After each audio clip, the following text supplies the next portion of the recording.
Welcome back, YouTubers. I am Jason Worsma, and this is the best damn fantasy football channel on YouTube. This is Tankers Fantasy Football, and as you can see, my boy Travis is gone for this evening, but I do have some boogans over here to help me along tonight as we break into the week 2 stardom, sit-em matchup situations going in for all your fantasy needs here. And before we do that, let's go ahead and kick that intro, baby.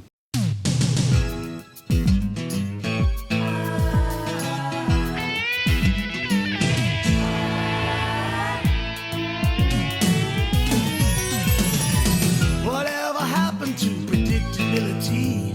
The milkman, the paperboy, the evening TV. Everywhere you look, there's a heart. All right, we are back. We're going to lead it off right into the stardom, sit-em running backs. We're going to lead off with some Adrian Peterson. I know after this week, you're probably going to be wanting to look to sell Adrian Peterson high, but he's playing the Colts. All in, gave up a huge day against Mixon last week. I think, again, the Washington Redskins should be able to get a lead in this game. They are at home looking to nurse the lead in the second half. I think that means a lot of Adrian Peterson, and his involvement in the passing game last week is just sexying this up a little bit, baby. We got another start. We got Jay Ajayi. The Bucks gave up a huge game to Kamara last week. Gave up the most fantasy points to running backs last week. I think this is an all-in situation with Ajayi. Sproles is nursing a little bit of an injury. He's limited in practice. I think the coaching staff has to, I mean, my goodness, how blind can you be if they don't go all in on Ajayi this week? I know he was out-snapped by Sproles by 2 snaps, but I don't see any way you cannot have Jay Ajayi on the field for like 60 to 70% of the snaps this week. All right, guys, I'm going to start going at home versus the Raiders. Who, I mean, this could just be a sexy deluxe matchup all in this week. Phillip Lindsay in your flex against the Raiders in Denver. I mean, I just think this guy's going to be getting more of that 50-50 split with Freeman, maybe more 60-40 split with Freeman, but take Devontae Booker out of the equation. That 40% looking pretty good out there. I think he's going to get a lot of that full point PPR. Good times are coming for your flex position if you have him in your flex in full point PPR, people. One more stardom running back. I think, you know, if Garrett Blount doesn't play, I think we're going to go all in. Kerryon Johnson here. It's kind of leaning toward Garrett Blount might play. I don't know. Even if he does play, I think the Lions got to eventually realize who the best running back on their team is, and that is clearly Kerryon Johnson. But, I mean, I don't know. I think we got any other option. Maybe a second flex for Kerryon Johnson if Blount plays, but if Blount somehow does sit, I think Kerryon Johnson will be a solid RB3 flex play for you. All right, getting into some sit-em running backs, and we're going to sit Lynch in Denver. I mean, my goodness, they gave the 5th fewest points of running backs last week. Denver did. And the game script, I think the fucking Broncos are just going to get out to a lead in this game. They're just going to never look back. It's going to be a fuck ton of Jalen Richard like we saw in the second half of that Ram game. And that Jalen Richard shit just makes me sick, people. So I don't know if I'm looking to sweat it through another Jalen Richard second half. So I'm going to go ahead and look for other options for Marshawn Lynch this week. I'm going ahead and bench Chris Carson versus the Bears. I know the coaching staff is going out there, giving him the vote of confidence. He did look better than Rashad Penny. They said Rashad Penny looked rusty, and he looked like more of the go-to guy moving forward. And, I mean, that might be the case, but the Bears defense should have more of their legs underneath them than they did in the Packers. They did a good job against the run for the most part. Jamal Williams didn't really do much. He had like 5 fantasy points last week. I think that, you know, the Bears are just going to be able to shut down that offensive line in Seattle. Is just terrible. I think this is an all-in sit of Chris Carson. If you have anybody else, I mean, speaking of that offensive line, I mean, they might have to leave Chris Carson in a lot more to pass protect because the offensive line is so bad versus that Bears pass rush. So we might not get a lot of PPR love or PPR chances out of Chris Carson this week. So just another reason to sit him. Sit Burkhead versus the Jags, you know. It's just, besides that big run that the Jags gave up to Saquon Barkley, you know, they were shutting him down for pretty much the whole day. I think Sony Michel, if active, will eat into his workload. I think this is looking more and more like a James White week like we saw last week. So I'm looking for the Burkhead sit. One more sit at running back. Looking to sit Derrick Henry until further notice. I mean, I'm just all sorts of worried. This offense is banged up. Mariota's banged up. And Deion Lewis just looked like the much better player. They tried to get Derrick Henry going in the start of that game. He just couldn't get anything going. So until further notice, if you just have any other viable options on your bench, I would just try to steer clear of Derrick Henry until we see some kind of consistency or some kind of glimmer of hope. I know he had that big touchdown run called back on penalty, but I'm saying if that would have actually gone through and scored, I'd be looking for more of a sell high on Henry if he would have actually gotten that long touchdown. But since he didn't, it's kind of just put him in the bullpen, I guess, or I don't know. It's getting a little bit dark out there with Derrick Henry. We're getting some wide receiver starts all in this week. I'm feeling Kenny Golladay going out to San Francisco to play them Niners. And Kenny Golladay led the Lions team in snaps. And wide receivers for the Lions. He led them in snaps. He led them in targets. He led them in yards. I know he didn't get in the end zone.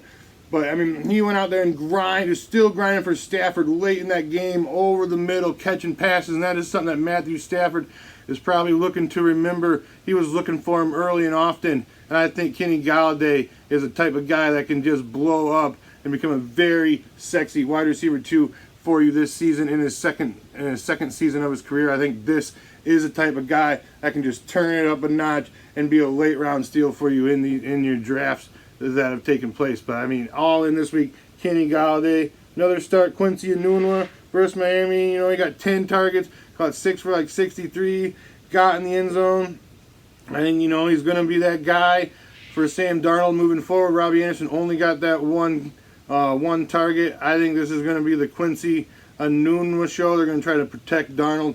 So moving forward, we could probably be looking to see 7, 8, maybe even 9 and 10 targets moving forward weekly for Quincy Enunwa. So I'm saying very solid, safe, flex play in full point PPR leagues. Quincy Enunwa. Saying Sean Jackson probably isn't going to play, so we're going to gear up Chris Godwin, even though he is facing that ferocious Eagles defense. We're going to gear it up. We're going to go Chris Godwin. That's a solid flex play out there. Let's get him popping, baby. Well, Aguilar, same game. We're going to stick in the same game. Flip to the other side. Aguilar versus the Bucs. We just gave that huge week 1 to Michael Thomas and the rest of the Saints, including Ted Ginn. So all in on the Nelson Aguilar in that borderline wide receiver 2 into that wide receiver 3 flex range. All in on the Nelson Aguilar this week. And we're going to rev it up. We got to rev it up for my boy Josh Gordon, I think, this week. Some people started him. I started him last week. Didn't really have very many other options. Was all in. He did see a decent amount of snaps. I think he was like 69 to 89 snaps or something like that. He did see a good amount of snaps. Only the 3 targets, came down with the 1 touchdown. Probably could have had a big, long, another one if Tyrod Taylor would have just let him out there a few more yards, but he did not. So we are looking at an all-in situation. He is listed as the starter now. I think this Saints D, it's in New Orleans. The Saints are going to put up points. Tyrod Taylor has going to have no hope. He's going to have no other choice but to hug it, chug it football. So I'm thinking heavy game script. I'm thinking this favors Josh Gordon quite a bit. I'm feeling it. Big Joshy all day, baby. Let's rev him up against the Saints. All right. We're getting some wide receiver sits. Got a couple wide receiver sits. Chris Hogan, I said he was a buy low. I do believe he is a buy low, but I think you wait another week, he probably is going to be looking to have another poor outing against these Jaguars and the Jalen Ramsey and the Boykins out there. I think Chris Hogan might be another guy you just hold off on. He let you down week 1. I think it might be time to hold off on him if you have any other decent options like I had in that stardom list. Like if you have Kenny Golladay or Aguilar on your bench and you're looking at starting Chris Hogan, I would go ahead and start one of those guys over him this week going against that fierce Jags D. Going to go ahead, we talked about him a little bit earlier, touched on him, got the 1 target. Robbie Anderson going to go ahead and sit his ass too this week. I mean, that 1 target, that's scaring the absolute shit out of me. I know it was a 41-yard touchdown and it was sexy deluxe. But I mean, my goodness, man, if he doesn't catch that fucking ball, we'll be cooking at a -0.9 because he got -9 yards rushing earlier in the game. And my goodness, Robbie Anderson just scanning the absolute shit out of me right now. So go ahead and sit him too. What else we got? We're going to go Big Mike. I love me some Big Mike out in San Diego. Love him. Absolutely love him. But I'm just not feeling this time against the Bills. I think it's not about the Bills defense being great, because that's not the fucking score here. This is about game script completely. I think the Chargers are just going to run away with this one. There's going to be no need to huck it, chuck it football at all in the second half. He was still like 4th on his team in wide receivers in the snap played last week, behind Keenan Allen, behind Tyrell Williams, even behind the likes of bum-ass fucking Travis Benjamin. Still played a couple fewer snaps than bum-ass Travis Benjamin.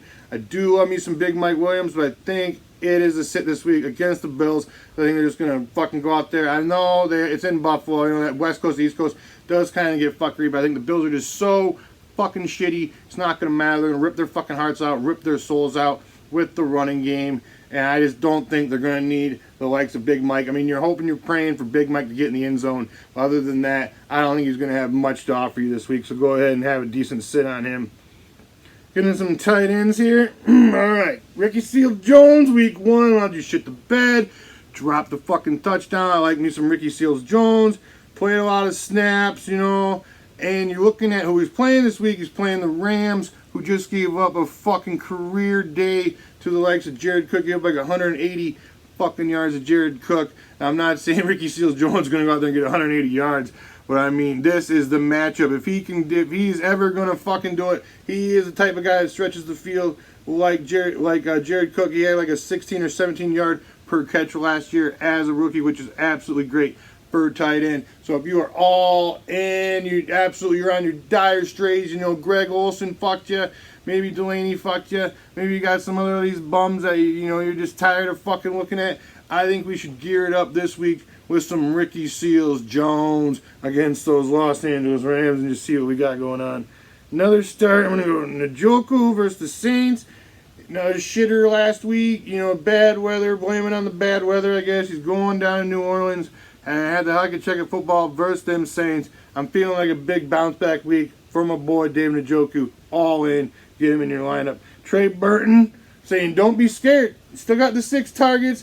Deion Sanders looked like an absolute fucking cock bum. He was running a majority of his routes from the fucking slot. I think we are still all in here on the Trey Burton. I'm not scared. I'm revving him up this Monday night versus the fucking Seahawks. Go on. Get yourself some Trey Burton. Got a couple. Will Dissly. All right. Will Dissly was an ad. You want to pay to get a little cheap. Maybe you get yourself some Will Dissly, but I'm not. I'm telling you, that's okay. What's not okay is probably starting him this Monday night against the Bears. I just don't know. This is the type of guy that can go out there, get you 100 yards like you did last week. First NFL rookie in his first game to get like 100 yards since like 1968.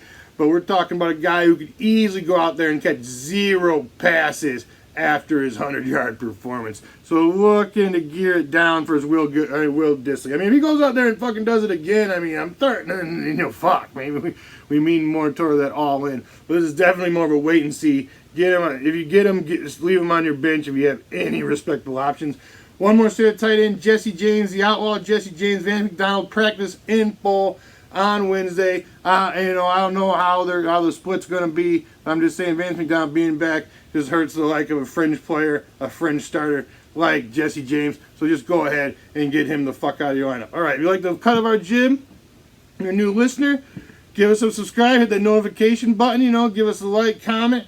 Get those likes up. Get our videos out there in the faces of other YouTubers, which we greatly appreciated. Man, give us those shares, man. Gotta spread the word about Tankers Fantasy Football. Quit being selfish, baby. Oh, all in this week. Cheese.